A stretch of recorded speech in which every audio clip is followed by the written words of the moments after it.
Darlings, it's Mummy, Sybil Bruncheon, and I'm out at Cherry Grove, and every week this summer I seem to be doing weekly Tour-ettes of my garden and of what's going on in the island. And it's so funny because every time I turn on my Facebook page, daily of course, Facebook will say, oh, do you know what you were doing a year ago or 3 years ago or 8 years ago? And they'll give you a Facebook memory, which you can either share or not share. You can tuck it away out of embarrassment, or consternation, or constipation, as the case may be, or you can share it. And I've been looking at the ones, every once in a while, one will pop up about my garden or a little tourette, and I'll be shocked at how different the garden looks from one year to the next. So today, I'm taking you on a tour of my garden, and here we are at Bottoms Up, and oh look, the Paw's annual animal blessing. Yes, I must take George. Anyway, back to this. So I wanted you to see what the month of July does to a garden. Now, last week I posted a tourette, and it's very funny because you leave the island on a Sunday, for instance, or a Monday, and you travel to Minnesota or to Minot or to South Dakota or to Omaha or whatever, and or Homoha as I call it now, and you come back and you see what has happened. Now July is the month of either makes or breaks your garden. All that sunny heat can destroy a garden, or it can nurture a garden if you're lucky enough to have a neighbor or a friend or a super who will water it for you. And of course, this week, Michael Fitzgerald, my dear friend, Rose Levine's husband, came over and watered during the really scorching days. Now, this is my garden, darlings. This is my garden after 1 week, and for those of you that follow it, and George isn't even a garden lover, but he was stunned when we opened the garden gate. He said, "Oh my God, the garden is like it's like Little Shop of Horrors. It's astounding."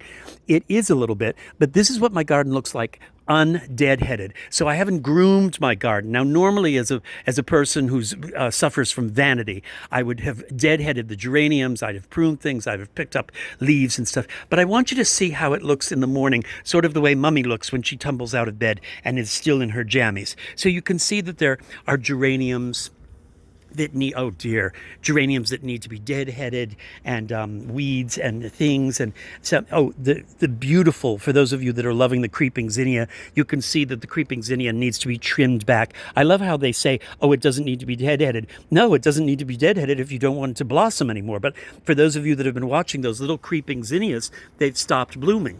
The bachelor buttons are coming back. Nice. This is my wonderful award-winning scaviole, as big as ever, Scaevola.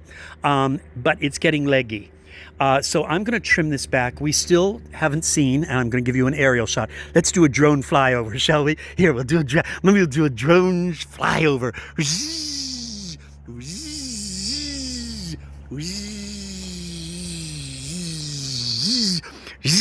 Oh, you're back again. All right. I didn't see any praying mantises in there. Usually this is where they love to set up housekeeping. I haven't gotten one yet. I hope that we haven't mosquito sprayed them out of existence. But I'm waiting for a praying mantis to bless my garden. As you can see, the scaevola is a little leggy. I'll be trimming it back. Look what's happening with the liatris, or gay feathers. They're finally beginning to blossom. They're about, in my opinion, about 3 weeks late. Over in Sayville, right across the water, people who have liatris, or gay feathers like these, both the white and the purple, are in full bloom.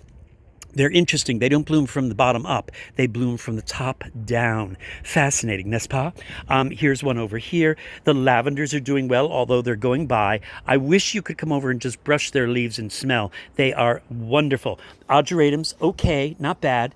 Oh, a little visitor on well, I'm glad to see that oh, that's wonderful. I'm glad to see the marigolds are getting some visitor.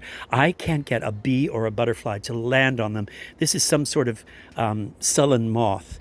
It's not a very pretty moth, is it? It's kind of a brown, mothy, sad thing.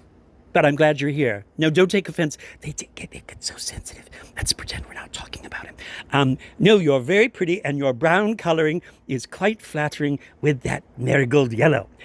Yarrows that are not blooming right there, another lavender.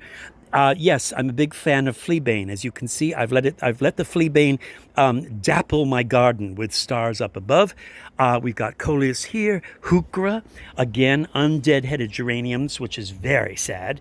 A flower that does nothing for the garden as far as bees and butterflies go are the New Guinean patience, but mine are prize winning. These are doing very well, so is that one.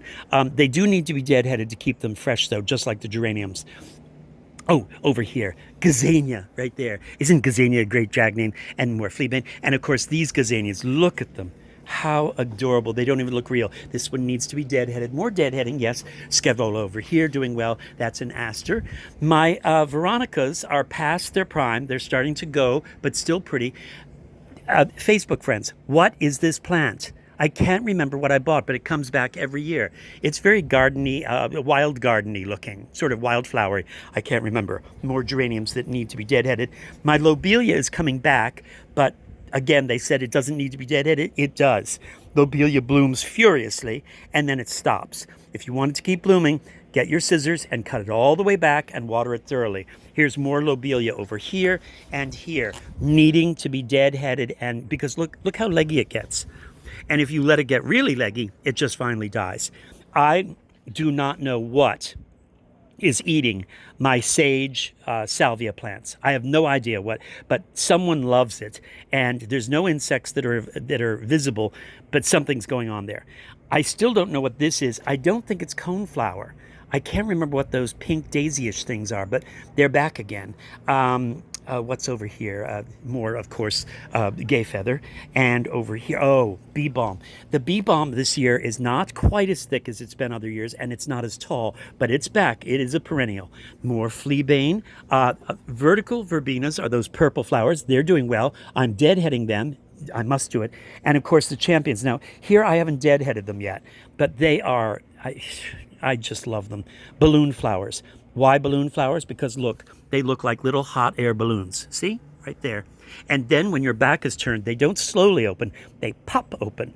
They, not with a sound, but they literally explode open into these wonderful five-pointed, five-petaled flowers. Gorgeous. Now, the droopy ones there, if I trim those today, which I will now that I'm back on the island, they will go, and then the balloon flowers will continue to open all the rest of their little buds and be very happy. Blue-eyed grass, done. Dianthus, those pink carnations, done. Ageratums over here, sulking for some reason. Marigolds, sulking. There's a lot of sulking in this garden. Speaking of not sulking, Scaevola, applause for you and merit badges. And the Calibrachoa. The Calibrachoa, look at them. Oh my goodness, as good as ever. Look at that basket, how charming. And this, and Lantana up there, and the Mexican Gold, lovely. You're doing very well. The Mexican Gold had a little bit of a problem a couple of weeks ago. It was so wonderful when I bought it and then began to sulk. So I've been trying to bring it back, and it is doing so. Do we need a drone shot over that? The flowers are a little bit horizontal, aren't they? They should maybe be down on the ground where you can see them as opposed to up over the shower stall. But here we go. Oh, look at that spider web right there. Very charming. All right, last but not least, and this is a moment that is very sad. This is all that's left of my gardenia that was in my window. Back in the city, I brought it out and brought it over to the island. As you know, I bought this gardenia 2 or 3 years ago, and it was gorgeous year after year and winter after winter in the city. Sadly, my super on this last business trip that I took with George let it die, along with my orchids, which has broken my heart. My orchids are gone, and those wonderful orchids. So here's my gardenia. Gone, gone, gone. I'm going to trim it back. I'm going to water it out here. I'm going to leave it here and let my friends water it here when I'm not here. And we're going to see if we can bring it back enough in time in September to take it back to the city and have another year with it. I'm not going to go into how these affect me, how my plants dying affects me. Another discussion for another time. Maidens Tears, or bladder campion, that's, if you remember, that's the weed that came into my garden years ago with some plants I bought at the nursery, and look how wonderful it is. And look, it's actually crawled into another pot right there. Adorable, and I love it. Very silvery green foliage, and then cute little tear-shaped blossoms, which are so pretty and so sweet. And it's edible. Can you imagine, darling? You're actually able to eat campion, and it's like a salad green, and I believe that's sort of Isn't that what the witch wanted in Rapunzel or something? She wanted Campion from some other, or was that Margot Champion? Campion? Gower Champion? I'll figure it out later. Marge Campion. Something. All right, well, anyway, I'll figure it out. Aren't the coleus adorable? They only want this much sunlight directly on them, some afternoon sunlight, but not too much.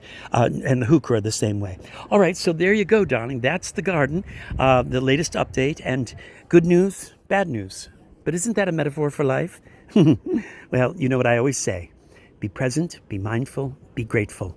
Everything you're looking at right now, even if this is my last year with this garden, everything you're looking at is borrowed. Everything you love and smell and touch and taste and hear and listen to and love, it's all only borrowed. Bye-bye, darlings.